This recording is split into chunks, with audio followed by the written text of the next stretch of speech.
Lepo pozdravljeni v tokratnem podcastu Zevo. Moja današnja gostja je magistrica Urška Klakočar Zupančič, gospa, ki jo poznate po njenem delu, javni podobi kot predsednico Državnega zbora in pa seveda političarki. Ampak danes sem se odločila, da bova politične teme pustile nekoliko ob strani, ker si želim imeti en tak prijeten žensko-ženski klepet ob kavi in kozarcu vode.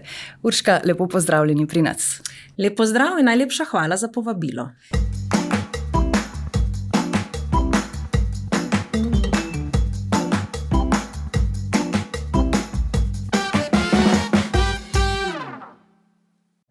Tako kot sem rekla v uvodu, žensko-ženski pogovor naju čaka, kolikokrat na teden, če ni to mogoče že kar pretirana številka, dajva reči mogoče na mesec, si vzamete čas za dober klepet s prijateljico ob kavi.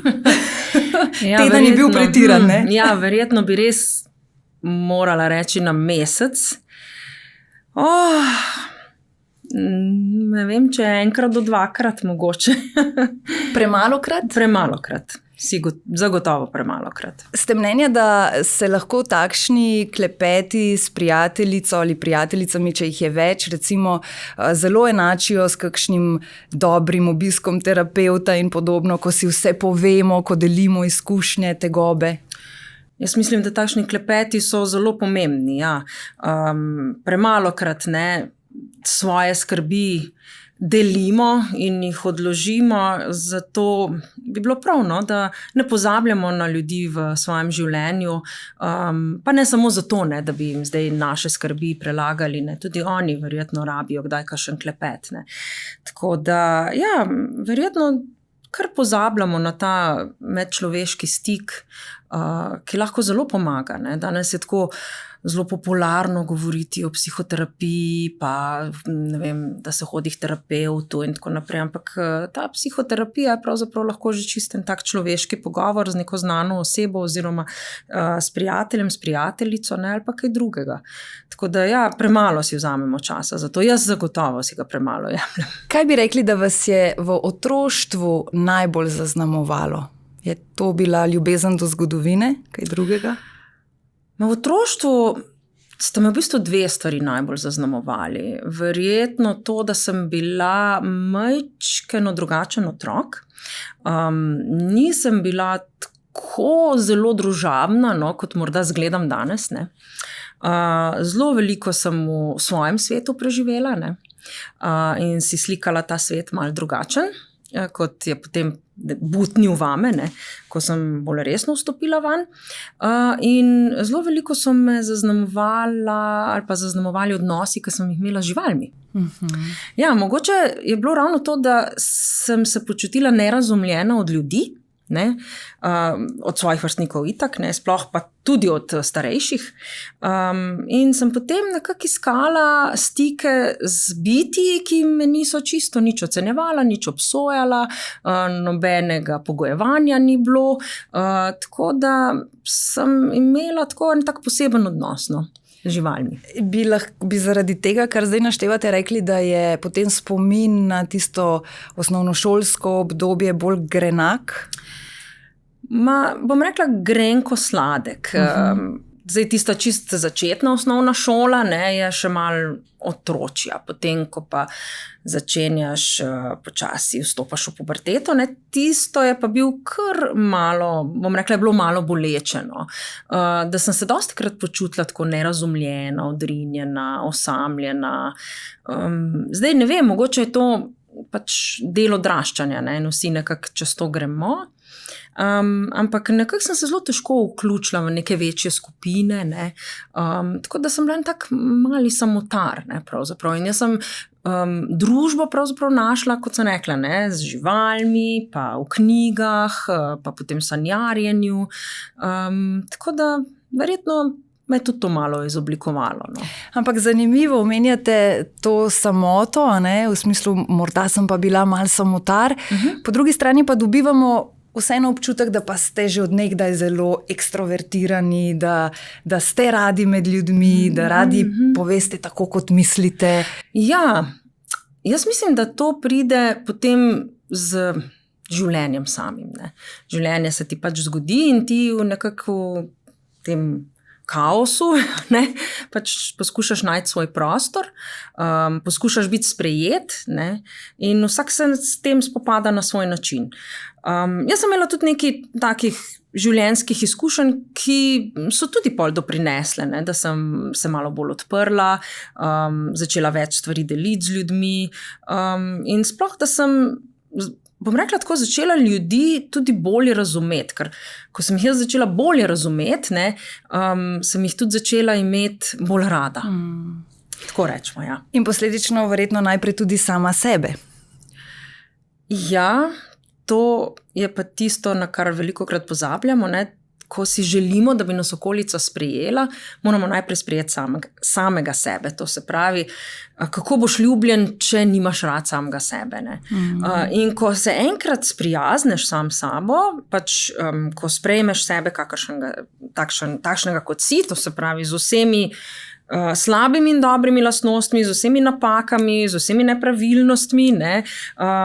Ko si enostavno rečeš, v redu sem, kakršen sem, in tudi čisto v redu je, če nisem čisto kalupljen in če imam neka druga zanimanja, če, ne vem, delam stvari malo drugače, sem še zmeraj v redu, tudi če me morda kdo zaradi tega kritizira, se me ta kritika ne dotakne toliko, da bi me poškodovala, ne? Ja, ampak to pride verjetno tako razmišljanje z kakšnimi bolečimi izkušnjami. No? Ja, z izkušnjami, pa potem tudi seveda z leti, ki doprinesejo marsikaj. Ne? Ja. Omenili ste kritiko, ki ne zaboli ali pa naj ne bi več zabolela. Ko ste na položaju, kot ste vi, ste seveda na udaru na vsakem koraku, lahko rečeva. Vsaka vaša beseda, ki jo izgovorite javno, je lahko napačna ali pa pravilna, da ne govoriva potem še o izbiri oblek in vsemu, kar pa še zraven. Kako danes gledate na kritiko, ko prileti, recimo, pa deva reči, da recimo, da ni konstruktivna, da je pač zgolj kritika? Ja, saj, če je konstruktivna, je v redu, potem je to v redu. Ja. Ja, na začetku je seveda bilo šok. Ne. Bil je šok zaradi tega, ker tega nisi bil vajen. Ne.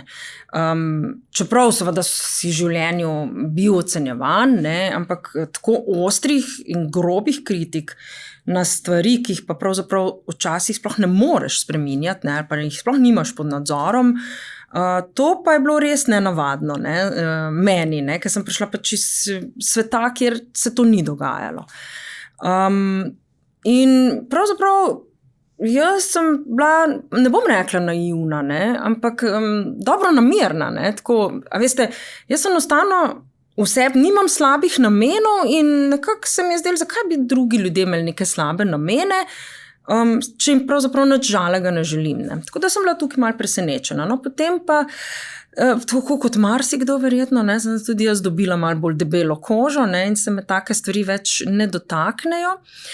Morda je pri meni edino ena, tako, ko se pogovarjam z ljudmi, no, da je pri meni se zgodilo to, da se pa vseeno nisem uklonila, ne, tem kritikam. Ne. Morda, ne vem, razmišljam, ne, ko razmišljam o ženskah pred mano, da ko so bile soočene, ker so bile tudi številne pred mano soočene s kritikami na račun svojega videza, oblačenja in tako naprej, in gestikuliranja in tona besed in vsega tega, ne, česar sem tudi jaz deležna, da so potem, ker je to bolelo, ne, in je to bolelo seveda tudi ne samo njih, tudi ljudi okrog njih, da so se potem spremenile. Da so začele pač drugače oblačiti, da so začele drugače govoriti, da so začele drugače gestikulirati, ne, in v tisto, da so se spravile v tisti kalup, ki je bil pa sprejemljiv. Ne. Zdaj, za žensko sta v bistvu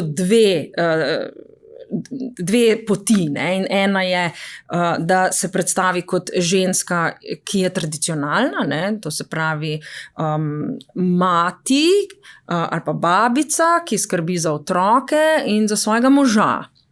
Ta druga je pa ženska v moški energiji, ne, to se pravi postane kot nek moški, ne, v ženski podobi, ne, deluje na podoben način. Jaz pa se nisem ne za eno, ne za drugo pot odločila, ne, ampak sem ostala kar ista. In morda je to bilo tako zoprno za tiste kritike, ne, ki so pač bili navajeni, da ko so kritiko navrgli, da je pač žensko zabolelo in se je lepo uklonila. Ne. Jaz se nisem, ne vem, mogoče zato, ker sem vsem prišla že kot izdelana osebnost, ne, v politiko, mogoče zaradi svojih izkušenj, mogoče zaradi svojega razmišljanja. Pa ja, verjetno tudi te svobodomiselnosti, ki jo imam, ne, in ki si jo ne pustim vzeti. Ne. Kako se pa recimo spominjate časov pred politiko, v smislu, če bi vas takrat spremljali na vsakem koraku, pa če bi vas danes isto opazovali, kako sta te dve Urški različni? Ma nič nista različni, pravzaprav sta isti. Ne? Samo bolj rockersko oziroma kavbojsko. To pa. Stil je bil malo drugačen. Stil je bil drugačen zaradi tega, ker niti ni bilo potrebno, da bi ga kaj spreminjala, ker sem takrat, ko sem pač delovala službeno, bila in tako oblečena v službeno oblačilo.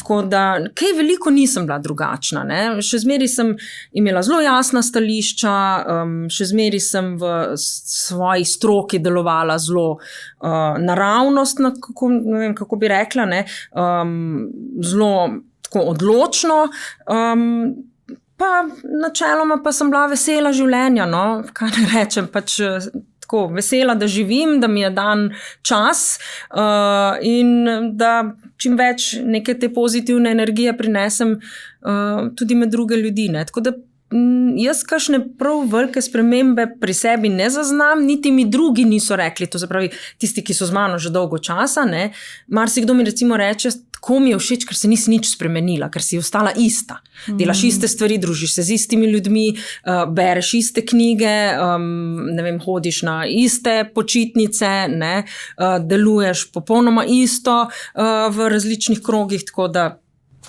edino, kar je zdaj drugače, je to, da ne greste sami, ne? Ampak da pač je z vami še... Ja, varnostna služba, to me velikokrat vprašajo, to ni nič moteče, ne? Varnostna služba je pač, varnostniki opravljajo svojo službo, opravljajo profesionalno, tako da jaz nikoli nisem imela nobenih pripomb, kar se tega tiče, ampak vidim, da tudi tam so se pol pojavile neke govorice, ne vem, ampak iskreno, veste, da se nisem toliko s tem ukvarjala, tudi zato, ker vem, kar je resno. No, ampak vseeno pa verjetno je malo drugače, ne? Ko človek začne delovati na tak način, da imaš potem kar naenkrat varnostnika ob sebi, je drugače kot prej, ko tega ni bilo, ampak verjetno, če so odnosi, kot morajo biti potem... Ja, ni moteče, ne? Zato, ker pač oni pazijo nate in se ne vpletajo v svoje življenje. Verjetno, ja, ne vpletajo se v tvoje življenje, ampak se prilagodijo, ne? Pa tudi, veste, se ne stojijo pred mojo hišo, no, 24 ur, no, mislim, življenjsko bom rekla, je to varovanje. Seveda moraš pa tudi ti biti na to pripravljen. Ne. Da bo to tako, ne? Ja, pa tudi moraš biti taka oseba, ne. Saj lahko si zelo zadrgnjena oseba, pa imajo potem tudi varnostniki malo več prilagajanja, ne, pri meni pač ni tako, no. Rekli ste, da se niste veliko spremenili oziroma nič, da je skoraj vse ostalo enako. Kaj to pomeni recimo za, ne vem, šport kot takšen, kako vam je blizu bil prej, koliko vam je zdaj, še vedno greste, ne vem? Ja, pa isto je, jaz grem še zmeraj na svojega konja, tako kot sem šla prej, ne vem, greva po istih poteh, kot sva šle prej, grem na sprehode, na tek, tako kot sem šla prej, tako da ni nobene razlike. Najbolj sem pa tudi vesela, ker recimo vidim pri otrocih mojih, ne, nič se ima to ne zdi nenavadnega, ne, ni nobenega občutka, da bi pa bili nekaj posebnega. Ne. A ne, kako včasih dejansko drugi ljudje naredijo iz tega morda tako večjo famo, oziroma kako pa je zdaj njima, ne, recimo sinovoma, ob tem, ko ima ta mamo, ki je predsednica Državnega zbora, velikokrat se pri takšnih otrocih zgodi, da pač to je služba mojih staršev, ne? Da je mogoče v okolici to veliko bolj posebno. Popolnoma nič posebnega ni in živita popolnoma normalno kot vsi drugi otroci in pravzaprav to niti ni predmet pogovorov. Ne pri nas doma in kolikor sem ju vprašala, se nisem velikrat, ampak kolikor sem, tudi ne z njunimi prijatelji. Ja, ker morda potem kdaj kdo misli, ne, ja, potem se pa v takšnih družinah morajo zelo pogosto pogovarjati o tem, kaj to zdaj pomeni za njih in tako naprej, ampak verjetno, če stvari naravno stečejo. Ja, nič, mislim, ni potrebe. Ni to že potrebe. Sami potem vidite, kaj in kako. Kakšna je Urška kot mama, zdaj ravno, ko smo se dotaknili otrok, v smislu, kaj je tisto, kar se vam zdi najbolj pomembno pri vzgoji? Ste zelo, recimo, stroga pri, ko gre za ta nasmešek, mi že vse povedal. Ja, premalo. Strogi, ko gre recimo za, ne vem, šolske obveznosti, ocene, kako vam je pomembna ta neka odličnost v šoli? Ne prav veliko, moram priznati. Ne. Jaz kot otrok sem bila drugačna. Jaz sem zelo veliko od sebe zahtevala, ampak sem skozi življenje spoznala, da je pomembno vse kaj drugega kot pa ocene v šoli. Seveda dobro je, da se učiš in se tudi trudiš, ne, za čim boljše ocene, še boljše pa za čim boljše znanje. Ampak pri svojih sinovih si najbolj želim, da se naučita pravilnega odnosa do sveta okrog sebe. In ta pravilen odnos seveda prihaja ne samo s šolo, prihaja tudi s tem, kaj ima jaz dajem, kaj ima daje njun oče, kaj ima dajejo njuni stari starši in seveda cel ta krog, socialni krog, ki ga imata okrog sebe. Meni je najbolj pomembno to, da ona dva, da sta strpna, da sta sočutna, da sta spoštljiva, da se zavedata tega, da imamo samo en svet ali pa samo en planet, da imamo okolje, kakršno imamo, ga moramo ohraniti čim bolj zdravega, da moramo spoštovati druga živa bitja. To je meni veliko bolj pomembno, kot pa, ne vem, da boste vsako matematično enačbo rešila prav. Ne. Tako da pri nas ni borbe za ocene, mora biti en red, ne, tukaj se trudim, moram priznati, da mi vedno ne uspe, predvsem zaradi pomanjkanja časa.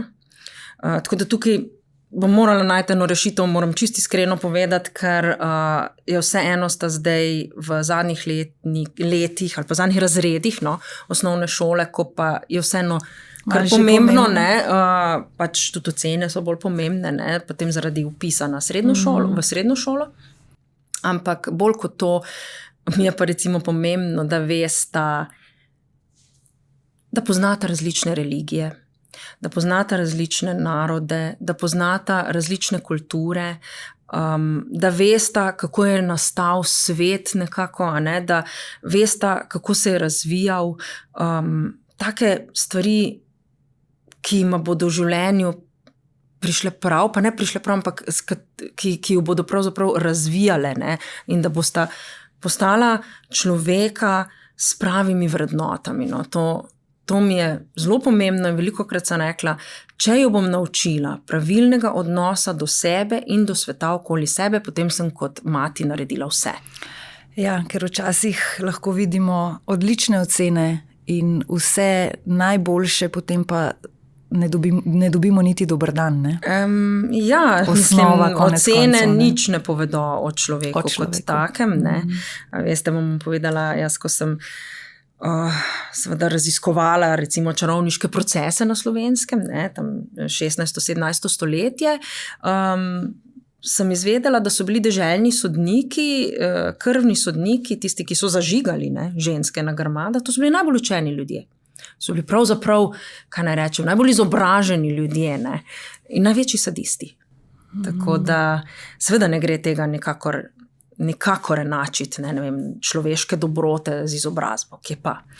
Zdaj ste omenili zgodovino, to je še vedno verjetno ena velika ljubezen, kar se tiče raziskovanja. To je ena, kaj ne rečem, bila že od otroških let ena strast. Ne? Mene je blazno fasciniralo to, kaj smo mi ljudje skozi zgodovino vse dosegli, ne? Kakšne zgodbe so se to pletle, ne?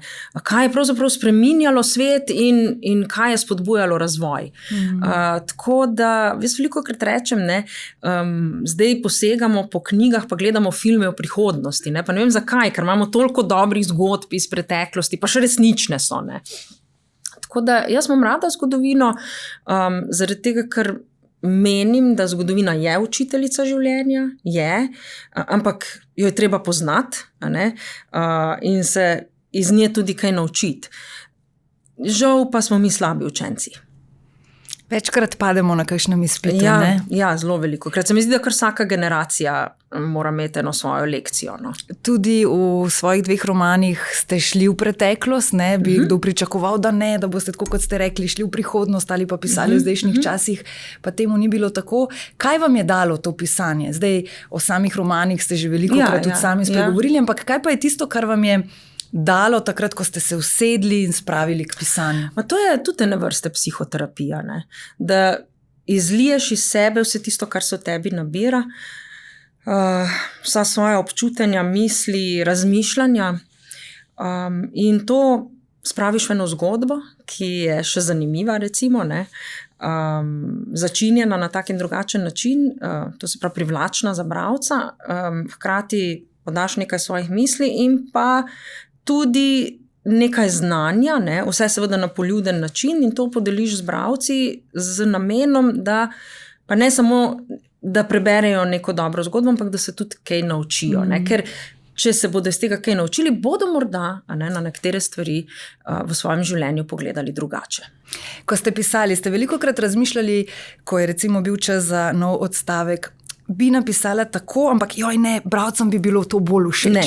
Niste gledali nikoli skozi ta očala? Ne, jaz v bistvu, ko se usedem in pišem, kar pišem. In tudi ne popravljam veliko za sabo, izredno malo popravljam. Tako da jaz nisem tiste vrste pisatelj, pisateljica, ki bi si delal miselne vzorce, pa ne vem, v tem poglavju bo to, v tem poglavju bo to, v tem poglavju bo to. Imam že vse prizore nekako razdelane. Ne, kje pa jaz ponavadi vem samo, kakšen bo začetek, pa kakšen bo konec, vse vmes se pa sproti dogaja. Koliko vam je v času študija, se pravi pravo ste izbrali, ne? Omenili ste, da ste bili do sebe zelo strogi, kar se tiče uspehov, ocen, predvidevam in potem študija, ampak vseeno, koliko pa vam to zdaj prav pride, recimo, ko ste na tej poziciji, v smislu ta doslednost, morda organiziranost? Pravo meni sicer ni bil, bom rekla, tako zanimiv študij, ne? Ampak dobro, takrat sem pač se odločila za to, pa mi ni žal, zato ker pri mojem delu mi absolutno pride zelo prav. Je pa res, da jaz, ko sem prišla iz fakultete, je bilo to znanje nekako malo kaotično. Ne?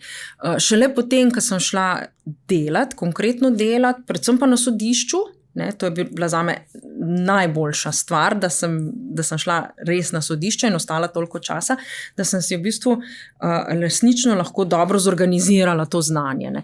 Drugo je pa, da sem potem tudi za podiplomski študij izbrala pravno zgodovino, kar je, mislim, ne vem, če nisem bila zadnja, ki sem pravzaprav to študirala. Če nisem, se opravičujem, ampak vem, da ni bilo veliko študentov, sigurno ne, ki bi šlo v to smer. Ker je to pač nekaj, kar ni lukrativno, ne, danes. Pač študenti grejo študirati, ne vem, gospodarsko pravo, davčno, ne vem, nekaj, da se potem usmerijo. Ja, pač nekaj, kjer s čimer se bo dalo tudi dobro živeti, ne. Zato zagotovo ni pravna zgodovina, ker edino, kar lahko s tem delaš, je, da o tem razmišljaš, pa mogoče predavaš. Ne.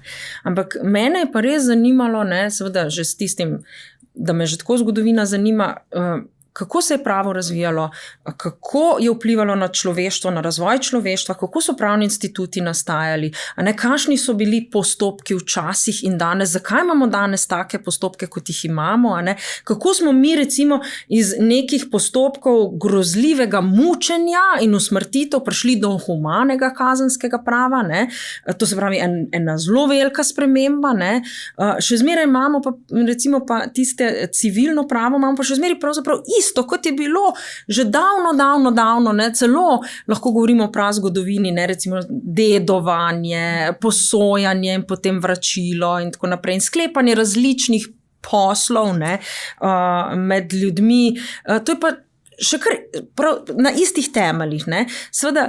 Te sistemi so v različnih delih sveta nekoliko različni pravni sistemi, ne, ampak temelji so pa kar nekako postavljeni. Ne, in seveda tudi temelj vsega je neka pravičnost. Ne, in tudi kako zdaj mi pojmujemo to pravičnost, kaj pravzaprav to sploh je. Mene je to zelo zanimalo in meni je recimo ta študij dal en tak zelo dober vpogled v to, kako je vse to nastajalo, kako ta cel organizem prava nastajal in kako je prepletel vse pore družbe.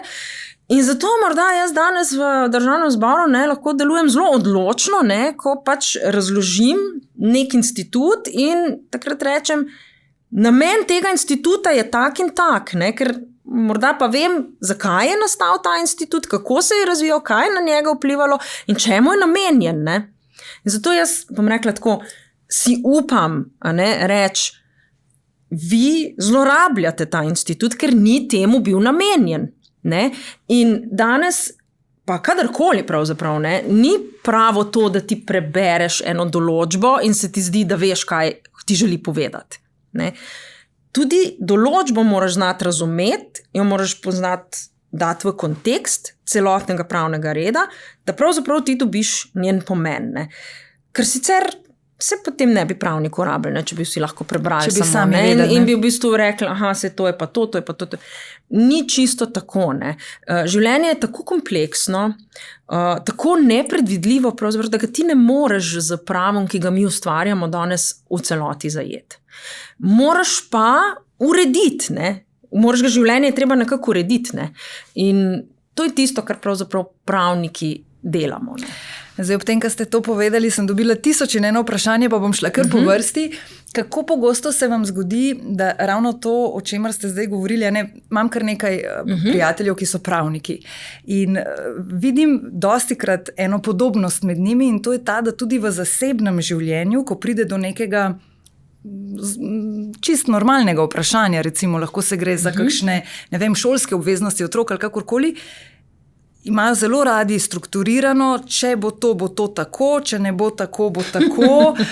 Vse vnaprej je to bilo povedano, ni bilo skoraj da ne, imamo dokaz, nimamo in tako. Koliko tega opažate pri sebi, recimo v zasebnosti? Ne vem, če toliko velika, veste, tudi zato, ker zdaj, da bi si čisto vse strukturiral, to je pa tudi dolgčasno. Se pa mora biti malo nepredvidljivo življenje. Tako da jaz nisem tako, da bi morala za življenje imeti čisto popredalčkano, mogoče v preteklosti, ampak zdaj ne. Tako da tudi menim, da mora življenje vseeno, veste, ne mora biti neka birokracija to, Če ne zgubi v svoj čar. Življenje mora biti malo razgibano in tu pa tam se mora zgoditi kaj, kar ne pričakujemo in spontanega, tako, Se je fajn, vsi rabimo eno rutino v življenju, zato, ker nam to daje občutek varnosti, ampak tu pa tam je pa čisto prijetno, da se zgodi seveda kaj lepega in nepričakovanega. Tako da jaz si to ne drobnjakam tako, veliko pravnikov to počne, predvsem se mi zdi danes umetnosti z vse te obilice informacij izluščiti prave, ali pa pridi do srža, do problema, do bistva. Torej, da ti v bistvu iz vsega tega kaosa izvlečeš nekaj, kar je pomembno in tisto pomembno pol nekako dejanjaš naprej. Kako bi to rekla, pač bistvo. To recimo pri svojem delu veliko krat opažam, da si tako zasud z vsemi podatki, da pa že sploh več ne veš, kaj pravzaprav iščeš. In zato jaz veliko krat rečem, bistvo je to in od tukaj naprej moramo zdaj delati. In pozabimo ves tisti balast, ki se je naokrog nabral. Ampak danes vsi mečejo en balast, zato da ostaješ čim bolj zmeden, čim bolj kaotičen. Mi pa ni, da bi se zdaj pa ta kaos jaz razpredalčkala. Ne, jaz rabim eno informacijo, to informacijo iščem, ne še 365 drugih in s to informacijo grem naprej. Ta balast je včasih prisoten, se mi zdi, pri kom tudi, zaradi tega, ker potem izpade tako bolj naučeno vse skupaj in tako veliko več vsega. Ja, to tudi pravniki radi počnejo. Pa poiščejo, neko pravno vprašanje in potem naredijo okrog tega celo zgodbo. In še veliko tujih zraven namečejo, da pa tak noben dobro ne razume, kaj pravzaprav želijo povedati. Meni se pa zdi umetnost, da ti danes iz vsega tega znaš narediti jasne zaključke, tako da te vsak lahko razume. Nedolgo časa nazaj ste rekli, da je boleče, pa vendarle zelo dobrodošlo, da stopimo iz cone udobja. V smislu, da nas družba vseeno želi popredalčkati, dati v nek kalup, vsi boste počeli tako. In potem smo si ljudje različni. Nekateri seveda so srečni in normalno funkcionirajo znotraj takšnega kalupa, morda jim je celo prijetnejše, kot pa, da bi malo zaboleli in stopili iz cone udobja. Ampak rekli ste, da šele takrat dobro zaživimo, ne? Ja, seveda. Takrat se življenje zgodi. Če, tako kot sem rekla, vedno vse predvidljivo, vedno vse enako je dolgočasno. Mislim, vsaj meni. Mogoče komu to pač ustreza, meni ne. Zdaj, družba pač funkcionira tako, kot funkcionira, neka pravila morajo obstajati, ne? Ampak tista, ki so pa neka mehka pravila, ne? Tista, ki jih pa lahko malo mi prilagajamo, pa mogoče stopimo malo izven, ne? Zakaj pa ne? Konec koncev. Ali pa recimo tako, ljudi je velikokrat strah, ne? Strah pred tem, kaj bo, strah pred vsem negativnim, kar se bo zgodilo. Ne? In če le zberejo dovolj poguma in ta strah premagajo, ne? In potem morda naredijo eno spremembo v življenju, ne? Takrat se jim pa pol začnejo dogajati lepe stvari. Ne? Zdaj, ali to ljudje naredijo ali ne, pa odvisno od vsakega posameznika. Ne? Nekateri grejo čez tako boleče izkušnje v življenju, da pač potem stopijo iz tega, ker jim drugega že ne preostane. Ne? Nekateri pa pač zavedno ostanejo ujetniki v teh kletkah in pač tako preživijo svoje življenje. Bi rekli, da vam je to širino med drugim dalo tudi dejstvo, da ste veliko potovali, da radi potujete? Zagotovo. Ko enkrat pač pogledaš čez planke, ko greš v nek drug svet, ko vidiš nek drug način življenja, drug način razmišljanja, neko drugo kulturo in ko vidiš, da je tudi to čisto v redu, ne, to ti zagotovo da eno notranjo širino pa bogatstvo. Če bi danes lahko spregovorili z 20-letno Urško, če bi se lahko vrnili nazaj, kaj bi bil prvi nasvet, ki bi ga dali? Razprostri svoja krila, ker ti je namenjen zelo kratek čas na tem svetu. Dela napake in se iz njih uči, trdo delaj, ampak se tudi dobro zabavaj. V zadnji za vami je napis: razsvetljeni moški vedo, da ženskam ne smejo pristriči peruti, tudi to ste nedolgo časa nazaj rekli in priznam, da v tistem pogovoru, ki sem ga poslušala, mi je tole zelo ostalo v spominu. Sploh zaradi tega, ker, tako kot ste prej rekli, da imamo dve vrsti, ali kako ste rekli, ženska. Ne? Ja, mislim, tiste, ki jih družba, recimo, zdaj govorim prav o politiki, ne, ko smo takrat govorili, ki jih bo sprejela v politiki. Ne. Te dve vrsti sta v redu, vse druge pa preveč ven štrlijo. Ne. Ja, ampak tudi na splošno, če zdaj pogledava ne samo, kar se tiče politike, ne, ampak po eni strani se od žensk pričakuje, da bomo dobre mame, dobre gospodinje, dobre žene, tudi dobre uslužbenke ali pa karistke. Po drugi strani je pa tako zelo lepo videti uspešno žensko, ki jo zanimajo položaji, kariera in tako naprej. In potem včasih lahko slišimo, ampak takšne močne ženske so preveč v moški energiji in potem je s takšnimi ženskami težko. Ampak tiste, ki morda čutimo malo več te moške energije, kdaj v sebi, nam se to ne zdi nič kaj tako zelo težkega. Tudi je brez veze se ukvarjati s tem. Ne? Mislim, meni je najbolj všeč, da je človek zadovoljen sam sabo takšen, kakršen je, pa kakršnokoli energijo že ima. Ne?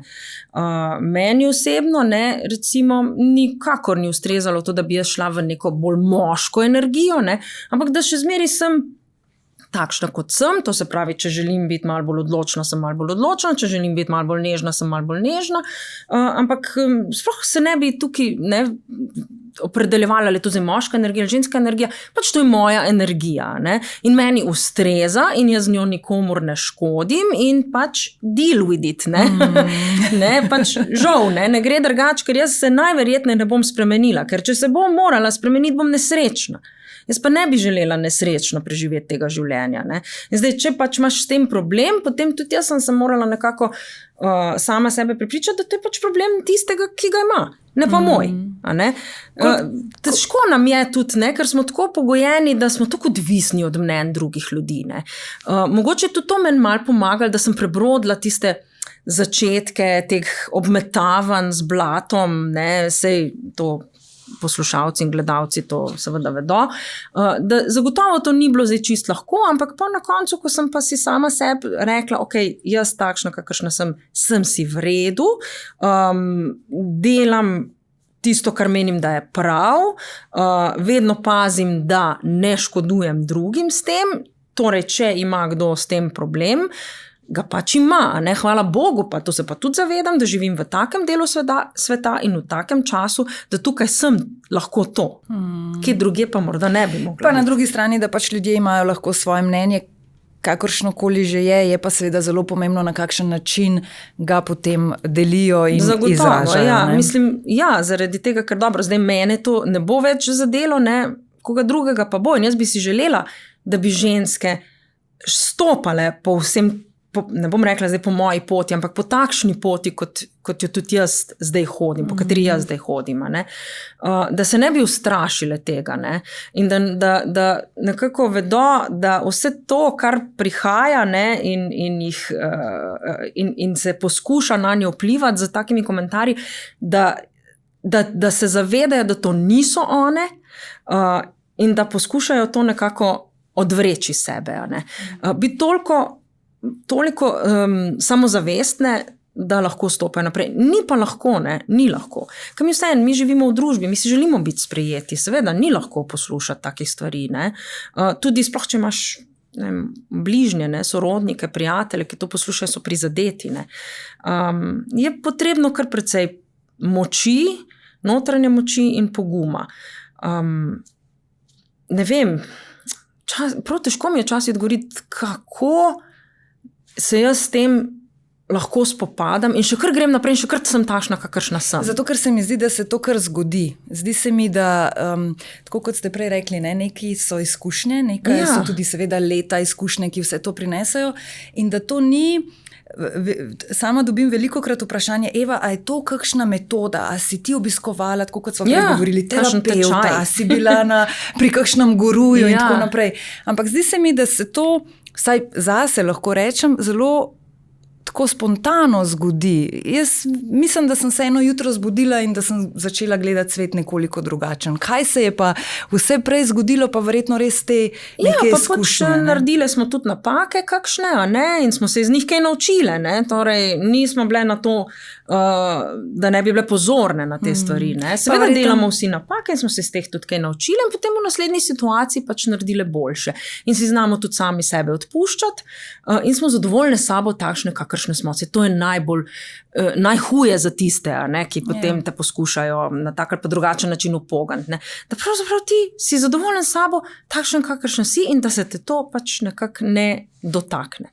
Seveda govoriva zdaj o tistih kritikah, ki absolutno niso konstruktivne. Tako, pri konstruktivni pa je seveda velika dobrodošlica, da razmislimo in da se izboljšamo. Tako.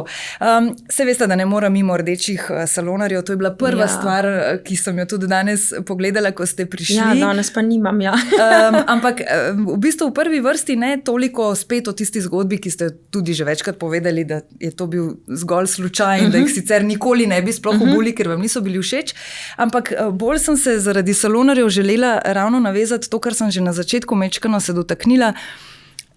Kako zanimivo je, da ko je ženska v politiki ali pa tudi ni nujno v politiki, samo da je pač, bom rekla, izpostavljena, kako veliko bolj smo deležne ženske opazk glede oblačil, glede pričesk, glede staranja konec koncev. Tukaj smo še v tem studiu že velikokrat z različnimi gosti pogovarjali ravno to, ne? Moški, ki sivi, je šarmanten, medtem ko ženska bolje, da se barva in tako. Kako vi gledate recimo na to še vseeno razliko, ki obstaja? Bom rekla, da se zdaj s tem kaj veliko ne obremenjujem. Sem pa seveda opazila, recimo moški, ki dela red v plenarni dvorani odločen, ne, bi bil predsednik državnega zbora, ne, medtem ko ženska je pa histerična, ne, in na psihiatrično bolnico. No, predvsem tam je zanimiva, ne, ampak zanimiva mi je predvsem zaradi tega, ker seveda vem, ne, da so še nedolgo nazaj, ne, ženske, ki so bile bolj odločne, in ženske, ki so tudi pokazale svojo ženskost, ne, bile poslane v psihiatrične bolnice.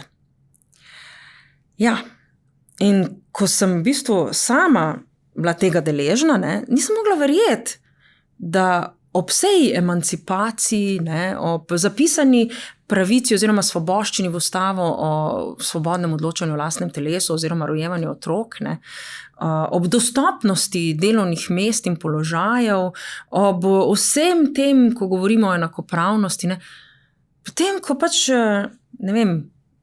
pokažeš malo več odločnosti, te pa en velik del ljudi pošlje v psihiatrično bolnico, Tako da bo verjetno še kar treba nekaj časa, da se bo ta premik v glavah ljudi zgodil. Kaj bo tukaj pomagalo? Zagotovo vzgoja in izobraževanje in, kaj ne rečem, razsvetljeni umi. Jaz se pa s tem spopadam tako, da se ne preveč obremenjujem in pa s ščepcem dobrega humorja pri moških šovinistih, ali pa seksistih, ali pa mizoginiji. Ker takrat pa te moški, ki so jih tako polna usta, teh grdih opask, ki letijo na ženske, kar umolknejo. Tako da ženske, bodite pronicljive, uporabite svoje možgane. Zakaj se nasmiham? Zato, ker ste omenili humor, ki seveda ne morem mimo njega, seveda ga vsi lahko pri vas opazimo in se večkrat lahko tudi sami nasmejimo. Je bilo tako tudi v sodnih dvoranah ali zgolj v političnih? Po mojem življenju ga je veliko. Zdaj, da bi se jaz prav spomnila iz sodne dvorane, mogoče na drugačen način, sem imela recimo prijeme, ki bi jih lahko opisovali kot malo humorne, za umiritev stranke, recimo v postopkih, ko je veliko čustev, brbotalo od vsega in so se stranke pol zelo hitro pomirile, ko sem naredila kaj ali pa kaj povedala, Zdaj, seveda, v Državnem zboru sem počasih soočena z kakšnimi opaskami ali pa s kakšnimi besedami, ki jih pol odbijem s tem, in je, zdaj, reakcije so pa pol različne, Včasih je molk in presenečenje, drugič je pol kakšno še hujši izbruh, ampak pokaže pa se umska revščina tistega govorca. Kaj je težje umiriti, pravdne stranke ali politične stranke? Politične. Zagotovo. Ja. Če ne drugega zato, ker, tako kot smo rekli na začetku, ker je potem ženska hitro lahko, kako ste rekli, histerična. Veste, kaj pravdne stranke večinoma delujejo iz nekih vzgibov resnih, to so resne težave, če pride nekdo na sodišče, zagotovo ne pride iz veselja, ampak ima resno težavo, medtem ko pripadniki političnih strank so pa nekateri tudi natrenirani, naučeni, da pač svojimi nastopi vzbujajo močna čustva. In to ne samo pri političnih nasprotnikih, tudi pri ljudeh, in to delajo ravno zato, ker vzbujajo močna čustva, ker njihov namen je vzbuditi takšna čustva, zato da bodo potem ljudje razmišljali na nek način in obkrožili tisto, kar pa želijo, da obkrožijo na volitvah. Sva rekli, da bova šli bolj stran od politike, pa grem zdaj res majčkeno v druge vode. Omenili ste vseeno, da se bom dotaknila tega, rekli ste nastopa, ali pa da so naučeni. Ste sami tudi kdaj imeli kakšen, bom rekla, tečaj retorike, kako je treba nastopati, kako ste lahko bolj prepričljivi? Ne. Ali to izhaja iz vas že od nekaj? Ne, to pa res nisem. Pa mislim, da to seveda zdaj delajo posamezne politične stranke po svoje, vsaka po svoje, ali mogoče poskuša pa svoje člane ali pa poslance naučiti nekega dobrega nastopanja. Jaz tega nisem nikoli poslužila, zato ker ne vem, jaz sem kar zadovoljna s tistim, kar povem. Dobro, lejte, ne bom rekla, da je tudi prav, da dobim kdaj kakšno konstruktivno kritiko, da bi lahko kdaj imela usta zaprta, ali pa povedala kaj drugače, zagotovo, sem tudi jaz delam napake in jih tudi priznam, ampak da bi se pa prav učila nekega govora z namenom, da bi želela prepričevati ljudi, pa ne. In ravno to je morda tisto, kar je v redu. jaz nimam namena prepričevati ljudi, da bi prav s tem namenom šla. Jaz imam namen povedati nekaj, kar se mi zdi prav, ali pa kar se mi zdi dobro, ali pa kar se mi zdi, da moram podeliti z ljudmi. A ne? In ne želim pa s tem nobenega zdaj prav prepričevati. Ne? Bom tukaj povedala še to, ne, da mi včasih kolegi poslanci očitajo, da sem kot ena učiteljica, ne, da včasih kaj razlagam, pa kaj povem, pa meni pa to fajn, ne, mislim, veste, mene pa moti, ne, ko poslanci govorijo stvari, ki sploh niso res, oziroma jih ne razložijo, ne, oziroma jih ne razumejo. A veste, se to je tako, kot če boste mene dali razlagati zdaj nuklearno fiziko, ne. Jaz absolutno nisem kompetentna, da kaj takega razlagam. Sem pa za kaj drugega, ne, in pač jaz se vključujem v debate na tistih področjih, kjer sem kompetentna, ne? In ko tam pač vidim nekompetentne ljudi, pa tudi kaj razložim. Ne? In zdaj pač ljudem ni všeč, ne? Če jim pokažeš na neko njihovo neznanje. Ne? Ampak jaz pa rada to razložim. No? Se v vas prebudi ta sindrom učiteljice, ne? Ja, da pač povem, kako pa je prav. Ne? Mogoče pa, če bodo razumeli, da tako je prav, ne? Bodo njihovi zaključki morda boljši. Če bi zdaj lahko izbrali katerikoli tečaj, ko smo ravno pri tečajih, kaj bi izbrali? Recimo, da imate dovolj časa, da si ga lahko izberete. Tečaj italijanščine. Ja, ker to je jezik, ki se ga že dolgo časa nameravam naučiti in sem že nekajkrat začela, ampak nikoli nisem imela časa potem nadaljevati. Evo. Glede na to, da ste zdaj že večkrat omenili, da nimate veliko tega prostega časa, kako potem zgleda recimo sam urnik, kako ga usklajujete v smislu, imate potem tudi pomoč nekoga doma, ki vam recimo pospravi, kaj skuha, zlika, stilista, ki vas obleče. Tako vam povedala, likanje je nekaj, kar že dolgo ne počnem sploh. Tako da nimam zlikanih stvari, evo. Kako že pravijo, če hitro damo iz sušilca ven, ja, tako, je zravnano. Ne? Pospravljanje je pač sprotno. Ne? Stilista, jaz nisem nikoli imela nobenega stilista, pa tudi ne vem, zakaj bi ga zdaj potrebovala. Jaz si oblečem tisto, kar mi je všeč in sem zadovoljna, in zdaj, če kdo drug ni, se pravi, bolj njegov problem. Ne? Tudi ni mi toliko pomemben za ta izgled, no, res mi ni. Ne? Meni je veliko bolj pomembna vsebina. Ne? In mi je res toliko neverjetno, da se ljudje toliko ukvarjamo s tem izgledom. To je tako površinsko. No. To res nismo tega že presegali. Mogoče žalostno pogledati, da vedno bolj, ko bi človek pričakoval, da vedno manj o dobi socialnih omrežjih, ko je sama neka popolnost. Pa kakšna popolnost? Pa popolnosti ni. Ne? Pa popolnost je tudi dolgočasna. A veste, sej nas pravzaprav najbolj pritegne kakšna takšna prijetna nepopolnost. Ne? In to mi je tako, ne vem, da gremo pa da ocenjujemo ljudi, ne vem, po barvi oči, po dolžini las, po dolžini krila, po višini pet, ali pa kaj se, in tudi konec koncev, kako ima moški zavezano kravato. Meni je to tako brez veze. Res. Meni je to popolnoma nepomembno. Veliko bolj pomembno mi je, kakšna energija prihaja od človeka. Ne? A je prijetna energija, a je neprijetna energija, a se lahko jaz od tega človeka kaj naučim, ali je ta človek prišel samo eno zmedo delati v moje življenje. Ne vem, tako mi je to nepomembno. Videz mi je tako popolnoma nepomemben, da celo nekaj časa sploh nisem vedela, v kakšnem avtu me vozijo. No? Iskreno. Res. In ko so me vprašali, jaz resno nisem vedela. No? Zakaj? Zato, ker mi je to nepomembno. To nič ne obogati mojega življenja. Ne? Moje življenje obogati nekdo, ki, ne vem, prinese nek nov vidik, neko novo znanje, konec koncev neko novo čustvo ali pa bolj poglobljeno čustvo. Kaj takega, no? A bi potem lahko rekli, da vam tudi na splošno, recimo, materialne stvari kot takšne ne pomenijo toliko, kot pa vam pomeni, recimo, ne vem, dobro potovanje. Boste raje več denarja dali za dobro potovanje? Materialne stvari mi pomenijo toliko, da lahko jaz svoje osnovne življenjske potrebe zagotovim in potrebe mojih otrok. Toliko. In nič več.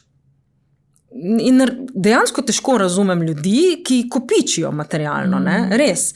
Jaz to izjemno težko razumem in ne vem, pač očitno zadovoljujejo neke svoje potrebe s tem. Jaz teh potreb nimam. Potem nimate navado, da greste enkrat na mesec v ta velik šoping in greste z vrečko. Jaz sovražim šoping. To pa res sovražim. Mi kar slabo rata, ko pridem v trgovine, zato je toliko vsega. Pa kdo ima čas hoditi tam, pa vse to gledati, pa pomerjati, pa res ne maram tega. No. Hrano nakupujete fizično v trgovini ali naročate? Priznam, da kupujem fizično v trgovini, zato ker se mi zdi čist preveč zamudno, tisto naročanje še nisem najbolj usvojila tega. Aha, zamudno, pa pravi, da je ravno to. Kaj pa vem, to pa je treba klikati, pa gledati, pa, a veste, pol to oni zberejo, ne vem, jaz lahko grem tja, pa zberem tiste limone, ki so mi všeč. Ne? Pa pazi, da ne naročimo kilo česna v prahu, ne? Ja, ne vem, no to pa imam blizu, tako da pa se mi zdi, da hitreje to opravim. No. Imate kakšen večerni ali pa jutranji ritual, ki ga nikoli ne spustite? Zobe si umivam, ne. Kakšen bolj poseben? Ne, da bi imela kaj bolj posebnega, ne, da bi rekla, da ga nikoli ne spustim. Ne. Nimate kakšnih večernih meditacij, umirjanj? Ne, zaradi tega, ker če bi imela meditacijo, bi takoj zaspala, tako da to niti ne. No.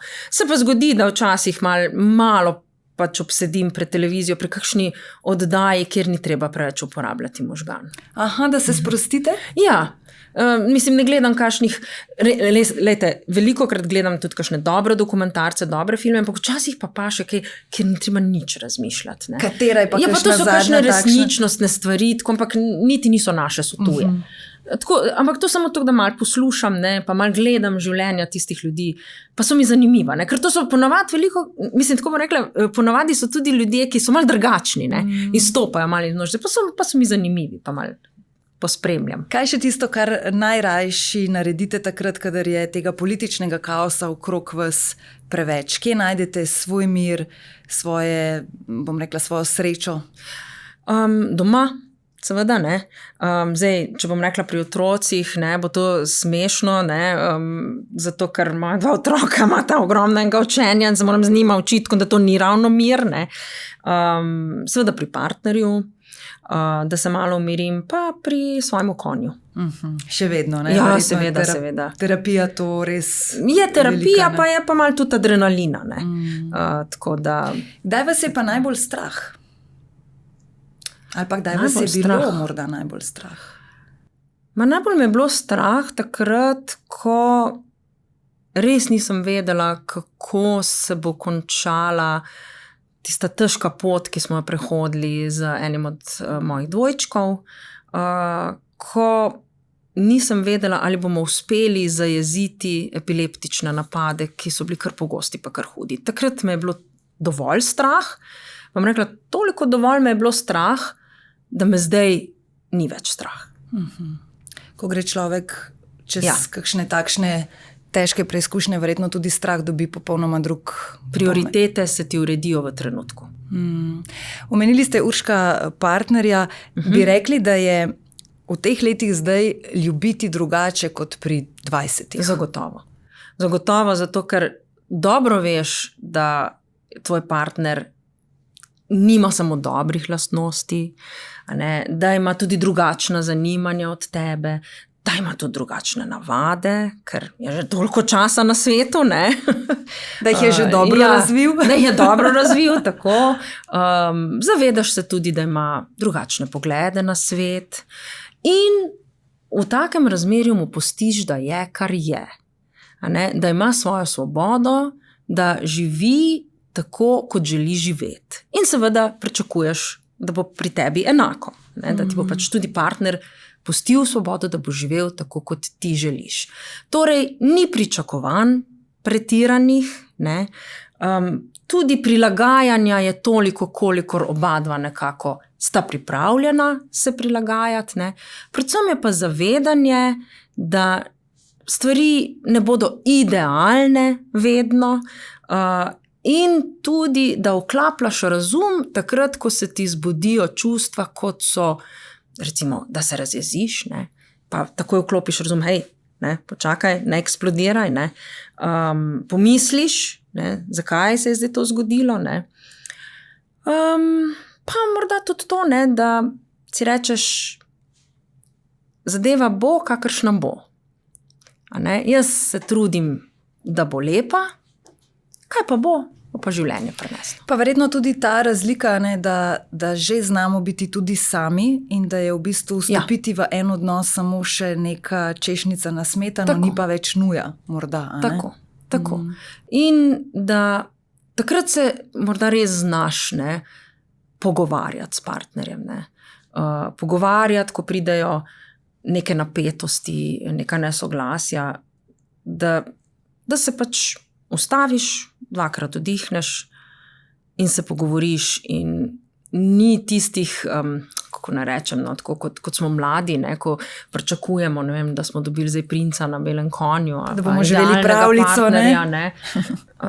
Da enostavno veš, življenje je takšno, ljudje smo različni in da to sprejmeš in poskušaš pač plavati s tem. Katera pa je tista stvar, ki vas lahko znotraj nekega odnosa najbolj razjezi? Najbolj razjezi? Verjetno to, da bi me kdo zelo omejeval. Recimo, da bi me kdo hotel imeti pod nadzorom in da bi mi omejeval razne stvari, ne vem, s kom se bom srečevala, kam bom šla, kakšne stvari bom počela. To pa bi me malo jezilo, ja. Še vedno je v vas... Tudi, ne vem, sploh ne predstavljam, da bi se zgodilo. Da sploh ni mogoče? Težko. Ne vem. Si ne predstavljam, da bi mi nekdo rekel, ne vem, s to osebo se pa ne moreš družiti. Moti me, ne? Ja. V vas je pa še vedno tudi dovolj žurerske, kako bi rekla, iskrice, da takrat, ko pride do kakšnih prijetnih druženj, da se znate sprostiti. Zdi se mi, da je v življenju tega morda v zdajšnjem obdobju premalo, da si ljudje premalokrat vzamemo ta čas, da se znamo sprostiti, poveseliti. Na kakšnih zabavah ste najraje? Ja, na rock zabavah. Na rock zabavah najraje res nisem preveč na teh veselicah, to moram priznati. Rada imam pač tisto glasbo, ko sem jo poslušala, ko sem bila mlada in jaz se kar sprostim. Pa mi je čisto vseeno, ali me kdo snema, ali ne, se kdo smeji, ali ne, res mi je vseeno. Jaz se imam fino. Rekli ste, da je, če bi vam zavrteli kakšno pesem, ki bi vas lahko dvignila in vas dala v dobro, lepo razpoloženje, ste nekoč rekli, da bi to bila pesem I Want to Know What Love Is. Ja. Je to še vedno tako? Ja. Še vedno je to ostalo? Ja. Ja, seveda, mislim pa še verjetno kakšna vrsta drugih. Ja. Etno glasba je tudi tista, ki vas lahko očara in pritegne. Ko greste recimo po svetu, ko potujete, si vzamete tudi trenutek, da obiščete kakšen nastop, koncert, kakšnih lokalnih? Ja, to pa imam zelo rada. Ja. To imam pa rada. Sploh recimo v bolj daljnih deželah, kjer je res drugačna glasba. Mi je to zelo všeč. Ja. To je en del tiste dežele, kamor potujem. Tatuji so tudi del vas. Rdeč salonar je tudi dobil posebno mesto. Rekli ste, da je v bistvu vsak tatu ima neko posebno zgodbo in glede na to, da je tudi politika zaznamovala velik del vašega življenja, bo kakšen tatu tudi v tej smeri? Da bi bil prav povezan s politiko, to pa ne verjamem. Da je pa toliko pozitivno ti spustila, da bi pa želela pa pri 90-ih gledati, ta tatu pa se spominja tega, to pa ne vem, če bi, To pa že morajo biti malo bolj take stvari, ali pa dogodke, ali pa osebe, ki se te tako čustveno dotaknejo na zelo, zelo prijeten način. In zelo prijeten, ne? Zelo prijeten, ja. Če bi recimo si predstavljali ta trenutek zdajle svoje življenje, pa dajva zavrteti čas, ne vem, 10 let naprej, morda celo stran od politike, kje se vidite? Vidim se na enem robu gozda, na eni jasi, v eni leseni, mehni leseni hiški in zraven bi bil en hlevček za konja in kozo. Tudi koza bi bila? Ja, zato da ne bo konj sam. Da ima družbo, ne?